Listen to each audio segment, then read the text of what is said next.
Isinusulong sa Kamara ang panukalang batas na layong bawasan ang carbon emissions sa Pilipinas para makatugon sa hamon ng climate change.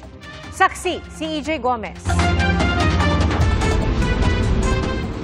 Dito sa Pilipinas, kapag tag-init, matindi ang sikat ng araw at sobrang init. Pag tag-ulan, matindi naman ang hagupit ng bagyo at madalas nagreresulta sa pagbaha.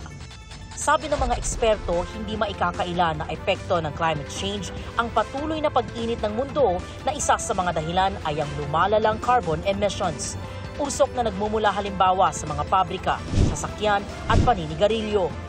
Sa Kamara may isinusulong na House Bill 7705 o Low Carbon Economy Bill na naglalayong bawasan ang carbon emissions ng bansa kaugnay ng 2050 net zero emission target na nakasaad sa Paris Agreement. Sa ilalim ng panukalang batas, magkakaroon ng emission avoidance o reduction target kada taon. Lalagyan ng cap ang mga piling sektor na may pinakamataas na greenhouse gases. May karampatang civil penalty sa kada sobrang greenhouse gas emissions. Inaalmahan yan ng Philippine Chamber of Commerce and Industry o PCCI. Sa isang pahayag, sinabi nila ang posibleng epekto nito sa mga negosyo at ekonomiya ng Pilipinas. Ang pagkakaroon daw ng decarbonization targets halimbawa sa agriculture at food industries, maaaring makaapekto sa ating food supply chain. Pati raw ang cement and construction industries apektado. Ayon sa Cement Manufacturers Association of the Philippines, 40% ng kanilang production at logistics nakadepende sa energy at power. Nahihirapan na nga raw makipagsabayan ng lokal sa cement imports. Giit ng PCCI, ang pulisiya ng Low Carbon Economy Bill ay base sa first world standards. Dapat daw sa bansa, iyakma sa third world realities. Sabi ng Greenpeace Philippines, hindi naman kailangang mabilisan ang transition sa decarbonization. Kaya may tinawag tayong just transition para hindi din po masyadong impactful, no? And that transition will do no harm. Of course, it will entail sacrifices. Sa datos ng Worldometer, 0.35% ang nakokontribute ng bansa sa global carbon emissions at pang-37 ang Pilipinas sa mundo. Bilang tugon, ang Climate Change Commission kasama ang iba't ibang ahensya ng gobyerno binuo ang Nationally Determined Contribution Implementation Plan o NDCIP at National Adaptation Plan o NAP. Dito nakalahad ang climate change adaptation measures para sa transport, energy, waste industry at agriculture sectors at mabawasan ang vulnerability ng bansa sa mga epekto ng climate change. Giit na Greenpeace, we will get worse climate impacts before we feel the effects of all our decarbonization efforts. No? So the time is now, no? for decarbonizing. Ang decarbonizing, ilang taon nang ginagawa ng urban farm na ito sa Makati. Our food goes straight to the customer with a very limited carbon footprint. And we can do this all year round. We're not affected by heat. This will be followed by rainy season and by typhoon season. And again, this will not affect our supplies. Reducing CO2 is actually one of the main drivers for us to be also more efficient as a business. Hindi na bago ang problema sa carbon emission at climate change sa bansa. Pero hindi katanggap-tanggap na masanay na ang Pilipinas sa mga epekto nito. Ito na marahil ang tamang panahon para seryosohin ang mga aksyon laban sa climate change. Para sa cleaner at greener Philippines. Para sa GMA Integrated News, EJ Gomez, ang inyong saksi. 3.8% na inflation rate o bilis ng pagmahal ng mga bilihin na itala nitong Abril. Bahagyang mas mataas yan kumpara noong Marso. Ang pangunahing dahilan, mas mabilis sa pagtaas ng presyo ng pagkain. Nangunguna ang bigas, sibuyas at restaurants and accommodation services. Mas ramdam ng tinatawag na poorest of the poor ang pagmahal ng bilihin. Ayon kay NEDA Secretary Arsenio Balisacan, gumagawa ng mga komprehensibong hakbang ang pamahalaan para masiguro ang food security sa gitna ng mga geopolitical concern at pagbabago sa panahon na pinalalala ng climate change.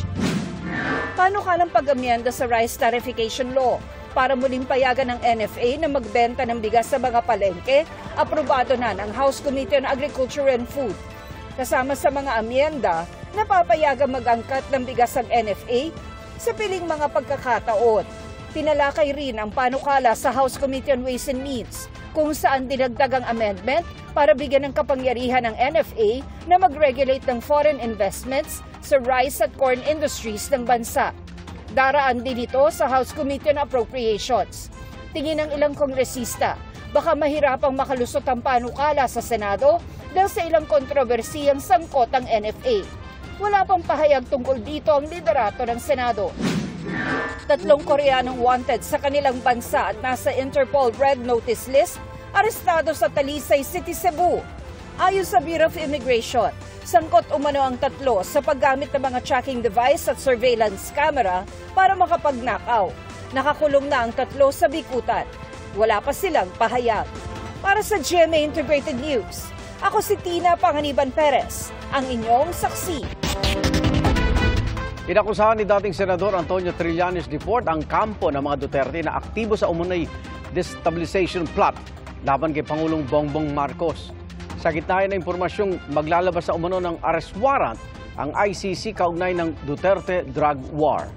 Saksi, si Maki Pulido. September 2021 ang simulang alamin ng International Criminal Court kung sino ang pinakaresponsable sa pagkamatay ng libu-libo sa Duterte drug war. Halos 3 taon matapos niyan, nakakuha umano ng impormasyon si dating Senador Antonio Trillanes IV na patapos na ang investigasyon. Hindi niya binanggit ang kanyang source pero kabilang si Trillanes sa grupong unang nagparating sa ICC kaugnay ng umano'y extrajudicial killings ng dating administrasyon. Sabi niya maaaring kasunod umano nito ang pag-issue ng mga warrant of arrest o red notice bandang June o July. This will come in batches. The first batch, si Duterte, the father. No? The second batch, baka sina Bongo, Bato, at si Vice President Sara Duterte. Tapos ang third batch would be some PNP officials and other senior officials ng Duterte administration. Kung sakali matatanggap ang warrant ng lahat ng miyembro ng ICC at padadalhan ng red notice ang Interpol. Sabi ni Senador Bato de la Rosa, ang dating PNP chief na nagpatupad ng Duterte drug war, Go ahead, make my day, Mr. Trillanes! Sumama ka pa, mag-serve ng warrant. Sumama ka, ikaw mismo magpuna sa akin. Sabi ni Attorney Harry Roque, dating tagapagsalita ni Duterte, wala naman na raw saysay anumang warrant ang ilabas dahil hindi na miyembro ang Pilipinas ng ICC. Tanging PNP lang ang pwedeng mag-execute ng warrant at dati nang sinabi ng Pangulo na hindi nito ipatutupad ang arrest warrant kung sakali dahil sa pagkalas ng Pilipinas sa ICC. Pero nangyari ang pagpatay bago kumalas ang Pilipinas kaya sabi ng isang grupo ng mga abogado, maski nga Supreme Court binanggit yan, that you have residual obligations to the court kahit na umatras ka. Yung Marcos administration talaga yung kakapagsabi kung i-implement ba o hindi yung warrant of arrest. Sabi ni Trillanes, dahil sa posibilidad ng pag-issue ng warrant of arrest, aktibo umano ang destabilization plot ng kampo ni Duterte para mapatalsik si Pangulong Marcos. Wala ring binanggit na source o patunay pero sabi niya nakapag-recruit na umano ng ilang matataas na opisyal ng PNP ang kampo ni Duterte. Wala naman umanong pumapatol mula sa AFP. Meron ng mga na-identify na active PNP personnel na Davao Group na involved dyan sa mga ouster plots. Konti lang naman. Pero the point is, meron. Identified na sila. Itinanggi naman ng PNP na may namumuong plano na pabagsakin ang kasalukuyang gobyerno.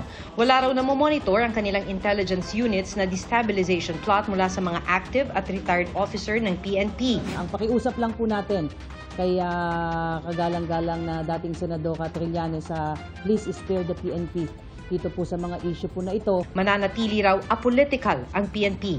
Sinusubukan pa ng GMA Integrated News na kunan ng pahayag ang magamang Duterte at si Senator Bongo. Dati nang sinabi ng ICC sa GMA Integrated News na hindi daw sila magkokomento sa operational matters kaugnay sa mga isinasagawang investigasyon.